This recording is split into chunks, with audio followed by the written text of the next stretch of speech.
पाव बख्शे है तो तोहफे के सफर भी देना। गुफ्तगू तूने सिखाई कि मैं गूंगा था, गुफ्तगू तूने सिखाई कि मैं गूंगा था, जब मैं बोलूं तो बातों में असर भी देना। आज की इस मीटिंग के सदर मोहतरम लतीफ अनवर साहब, साबिक स्टैंडिंग कमेटी चेयरमैन निसार भाई, छोटू भाई मोबाइल साहब और महमूद शाह साहब, इस्लाम पार्टी से जो नामजद उम्मीदवार हुए हैं निहाल हाजी बर्तनवाला, हाजी जलील साहब और अज्जू भाई लस्सन वाले और मैं खुद एक सलीम अनवर, ये चार के पैनल में इस्लाम पार्टी ने जो नुमाइंदे आप लोगों को दिए हैं वो आप लोगों के सामने है। और मैं नौजवानों से, बुजुर्गों से और मेरी मां बहनों से गुजारिश करता हूं कि ये कारपोरेशन का इलेक्शन आप लोगों को इसमें बहुत सोच समझ कर वोट देना है। ये कारपोरेशन का इलेक्शन मालेगांव के वजूद और मुसलमानों की बका का इलेक्शन है। ये कारपोरेशन का इलेक्शन हमारी बका का इलेक्शन है। इसमें हमें यह साबित करना है कि हम जिसको इख्तियार देंगे वो हम वक्त तो हमारे काम आना चाहिए। आप लोगों ने इस शहर में देखा बीजेपी की तरफ से ग्रेट सुमैया ने जो एसआईटी लगाई और उसमें जो तकालीफ का इस शहर की मां और बहनों को सामना करना पड़ा वो आप इसको भूल नहीं सकते। और इसके लिए आपको सबसे पहले कारपोरेशन को ध्यान में रखना होगा। शहर की तरक्की में, शहर की तामीर में अगर किसी का अहम रोल होता है तो वो कारपोरेशन होती है। और ये आपका वोट ये फैसला करेगा कि हमको मालेगांव शहर को तरक्की की तरफ ले जाना है, मालेगांव शहर को आने वाली एफआईआर की तकलीफ से दूर रखना है। हमें मालेगांव शहर को उन फिरका परस्त ताकतों को बताना है कि हम इख्तियार उसी को देंगे जो हमारी बात को सुनेगा, हम इख्तियार उसी को देंगे जो फिरका परस्तों की आंख में आंख डालकर बात कर सकता है। मैं आसिफ रशीद साहब का शुक्रिया अदा करता हूं कि जब शहर पर मुसीबत आई थी तो उन्होंने मालेगांव डिफेंस कमेटी बना करके इस शहर के मुसलमानों की बका के लिए लड़ाई लड़ी, जिसने हमारे मासूम माँ बहने और बुजुर्ग जो जेल की सलाखों के पीछे गए। मगर यह आप लोगों को ध्यान में रखना है कि हमारे जन्म दाखिलों के लिए सबसे पहले अव्वलियत कारपोरेशन को देना होगा। अगर आपने कारपोरेशन में हमें इख्तियार दिया तो आप ये सब मसाइल से दूर हो जाएंगे। इतना ही मैं आप सब लोगों को भरोसा दिलाता हूँ और तिरंगा ग्रुप को जो है शुक्रिया अदा करता हूँ, खुद्दार नगर न्याल नगर को, उन्होंने इतनी बड़ी मीटिंग को बुलाया, हमें इज्जत दी। खुदा हाफिज, अस्सलाम वालेकुम। तमाम मेरी माँ बहने, दोस्त अहबाब और बुजुर्गों और मंच पे बैठे तमाम मेरे जिम्मेदार, अस्सलाम वालेकुम। वक्त बहुत कम है, अल्फाज इधर हो जाएंगे, कहना बहुत ज्यादा कुछ था, मगर हुआ ये कि हमारे लतीफ चाचा साहब ने मेरे को कल फोन करके बोले बातचीत हुई बेटा, कैसे क्या चल रहा क्या नहीं चल रहा, कोई बात है, हमारी दो बात हुई। मेरे को समझाया ऐसा नहीं ऐसा। मैं गुज़िश्ता दिनों में बताया कि मैं नॉर्मल आदमी हूँ, मैं बहुत ग्रेजुएट आदमी नहीं, बहुत पढ़ा लिखा आदमी नहीं, मैं नॉर्मल आदमी हूँ। मैं ना पहले बेसिक देखता हूँ, नीचे देखता हूँ, उसके बाद आगे का समझता है। वक्त के ऊपर हाथ में किताबें नहीं थी, वो जमाने में मजबूरन चाबी पानी हाथ में उठाना पड़े, पेड़ की आग बुझाने के वास्ते हथौड़ी हाथ में लेना पड़ी। उस वक्त हमारे वालिद साहब के इतनी गुंजाइश नहीं थी कि वो टैक्सी चलाकर हमारा पेट पाल सकते थे। तो उन्होंने बेटा कुछ हुनर सीख जाएगा, इतना ज्यादा तो मैं पढ़ा नहीं पाऊंगा। खैर वो वक्त था, उन्होंने बढ़ाया, उनका बहुत शुक्रिया। बहरहाल मैं सिर्फ बेसिक तरीके से ये आप लोगों को साफ तौर पर बता देना चाहता हूँ कि गुज़िश्ता दिनों में चारों मेंबर्स के बारे में जो बात आप लोगों को कही थी कि कोई ऐसा बड़ा काम इस वार्ड नंबर 8 में नहीं हुआ, तो जब इनसे पहले बात हुई तो लतीफ चाचा बताए सलीम हम कारपोरेटर इतना बड़ा फंड नहीं ला सकते, हम कारपोरेटर लोग इतना बड़ा इमारत नहीं बना सकते, करोड़ों का काम नहीं कर सकते। इसके लिए खैर हमसे जाने अनजाने में बात का मतलब मामला हुआ।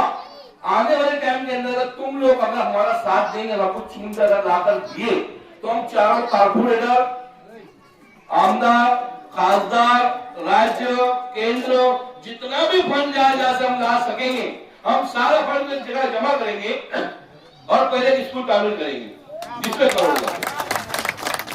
जॉगिंग ट्रैक उसका भी इंतजाम करेंगे। जो आज बच्चे किताबें नहीं ले पाते अपने हाथ में, ये वजह यह है कि उनको स्पोर्ट ग्राउंड नहीं है। अगर वो किताबें स्पोर्ट ग्राउंड नहीं रहेगा, किताबें नहीं हाथ में रहेंगी, तो उनके हाथ में पबजी रहेगा, पबजी वो गेम खेलेंगे, ले मार मार मार पीछे आगे पीछे आगे। और बच्चे उसका पूरा माइंड पढ़ाई से तालीम से हट जाएगा। फिर जब वो नौजवान की तरफ जाएगा तो भी कोई ना कोई ऐसा दोस्त जो नशा करता होगा उसका दोस्त बन जाएगा, फिर संगत से सोबत भी बिगड़ती चली जाएंगी।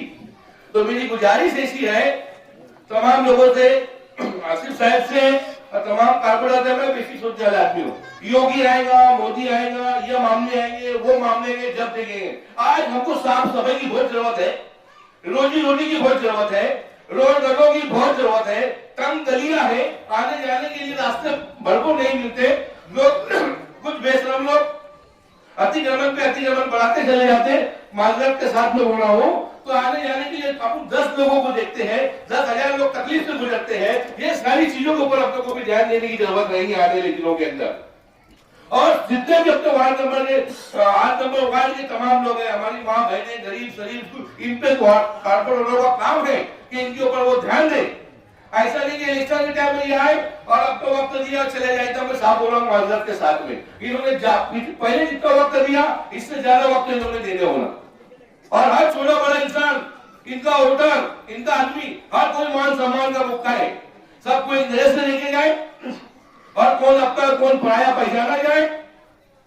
एक अपने पास वक्त कम था, ये 6-7 घंटे के टाइमिंग के अंदर अलहमदुलिल्लाह तिरंगा फाउंडेशन ने, मेरे महिला ने और बुद्धानगर ने ये 2-250 लेडीज और तुम्हारे सामने ये मजमा नौजवानों का ये लतीफ चाचा के बोलने के ऊपर 6-7 घंटे के अंदर सब लोग जमा हुए। बोलना बहुत कुछ है, फिर इंशाल्लाह कोई वक्त लगेगा, अभी गला भी खराब है। मैं एक शेर से अपनी बात को खत्म करता हूं। अपनी हर बात का खुद आईना हो जाऊंगा, किसी को छोटा बताकर मैं कैसे बड़ा हो जाऊंगा। अपनी हर बात का खुद आईना हो जाऊंगा, किसी को छोटा बताकर मैं कैसे बड़ा हो जाऊंगा। कुछ लोग लगे हैं मुझको गिराने में, कुछ लोग लगे हैं मुझको गिराने में। अगर मैं गिर गया तो मसला बनकर खड़ा हो जाऊंगा। सफर तना है अभी मेरा, सफर तना है अभी मेरा, मुझको रोका गया तो काफिला हो जाऊंगा।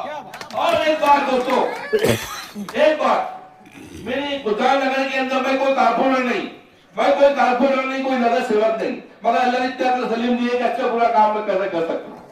इस वार्ड के अंदर पानी की बहुत ज्यादा तकलीफ थी,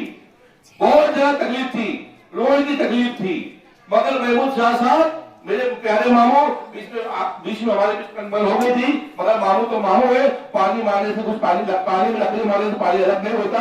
वो हमारे प्यारे मामू है और हमेशा रहेंगे, हमेशा इंशाअल्लाह। इनकी मदद की वजह से आज पानी और रोड भी बना और कारपोरेटर पीसी वगैरह नहीं। बहुत सारी बात बोली थी मगर वक्त बहुत कम है, हमारे लतीफ चाचा बोले। आज की कारपोरेशन के इलेक्शन की ताल्लुक से बुलाई गई ये मीटिंग के सदर और स्टेज पे बैठे हुए इस्लाम पार्टी के जिम्मेदार और मौजूद शख्सियत, सामने बैठे हुए मेरे अजीज दोस्त और नौजवान साथियों और बैठी हुई मेरी माँ बहनें जो बड़ी तादाद में यहाँ इकट्ठा हुए हैं। मैं अपनी मुख्तसर बात में सिर्फ ये बताना चाहूँगा कि ये इलेक्शन की गहमा-गहमी हालात, जो भी टिकट के मसले मसाइल जो भी चल रहे थे, उसमें टिकट किसी को मिलता भी है, किसी का कटता भी है, कोई हारता भी है, कोई जीतता भी है। ये सियासत है, इलेक्शन है। लेकिन ऐसी सूरत में किसी की तबीयत बिगड़ जाना, तो ये थोड़ा हमें भी अफसोस है। और हमारे सभी नुमाइंदे जो है ये दुआ करते हैं कि वो जल्दी से सेहतयाब हो जाए, अल्लाह उनको अच्छा रखे।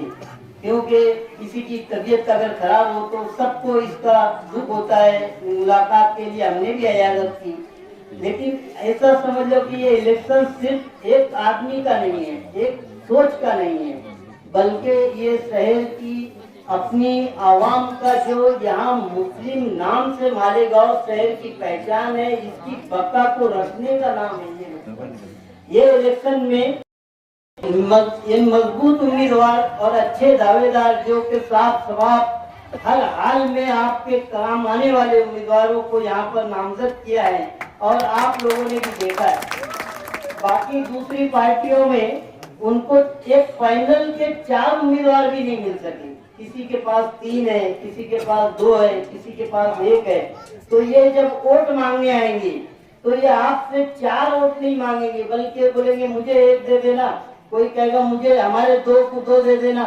ये सब बातें होती रहेगी, चलती रहेगी। लेकिन जैसा कि शेख रशीद साहब के खानवादा ने और शेख आसिफ साहब की क़यादत ने निहाल नगर, उद्दार नगर और हमारे वार्ड पे जो भरोसा जताया है साल से कि वो ये उनका अच्छा अपना गढ़ है और यहाँ से वो उनके उम्मीदवार आसानी से निकाल लेंगे, ताकि वो तुम्हारे हौसले और तुम्हारे भरोसे पे उन्होंने ये उम्मीदवार दिए हैं। और आपकी जिम्मेदारी है कि इनको अच्छी ताकत से, अच्छी वोटों से इनको नवाजे, ताकि इस वार्ड में जो भी मसले मसाइल के काम हो हम सबको मिलकर करना है। मेरे भाइयों, आप लोग इतनी बड़ी तादाद में इकट्ठा हो गए कि मुझे बड़ी खुशी हुई कि ये पहली मीटिंग थी और अभी निशानी भी नहीं मिली है। कल 11 बजे निशानी मिलने वाली है, क्योंकि अपना अभी पार्टी जो है नया पार्टी है इस्लाम पार्टी, तो उसके लिए निशानी का ऐलान कल 11 बजे होगा और कल 11 बजे से इंशाअल्लाह अपनी निशानी सब उम्मीदवारों को मिल जाएगी और वो हम लेकर घर घर पहुँचेंगे, उम्मीदवार भी पहुँचेंगे, आपकी बात भी सुनेंगे और आपको दिलासा भी देंगे। और आपको आज मैं ये कहना चाह रहा हूँ कि ये जो 4 उम्मीदवार है इन पे आप भरोसा कर सकते हैं, ऐसे उम्मीदवार हैं, आप उनको विश्वास से वोट दो। बाकी हम जैसे लोग इनके पीछे खड़े हैं और पूरा रशीद खानवादा इनके पीछे खड़ा है, एक जिम्मेदार लोग आपके साथ है। तो मेरी आप लोगों से गुजारिश और यही दर्दमंदाना अपील है कि आप इसमें बढ़ चढ़ कर हिस्सा ले, अपनी एक वोट को जाय ना करें, क्योंकि हालात देश के बिगड़ते जा रहे हैं। मुसलमानों को हर तरीके से चेक किया जा रहा है कि ये वोट देते हैं कि नहीं, ये वोट करते हैं कि नहीं, बल्कि वोट दे रहे हैं तो किस पे दे रहे हैं, यहाँ तक हमारे को तकलीफ का सामना करना पड़ रहा है। तो ऐसे में अपनी वोट जाय ना करें, आप अपनी वोट देने के लिए सुबह सवेरे घर से निकले, क्योंकि यहाँ पर कई लोग अपनी वोटों के ऊपर डाका भी डालने की कोशिश करते हैं। अपनी वोट जाय ना करें और सुबह सवेरे लाइन में लग के ये तकलीफ उठा ले और ये जहमत उठा ले कि आप अपनी वोट दे दे, तो ये महल्ले का और अपनी कौम के लिए भी ये शुक्रिया का काम है। मैं इतना कहते हुए अपनी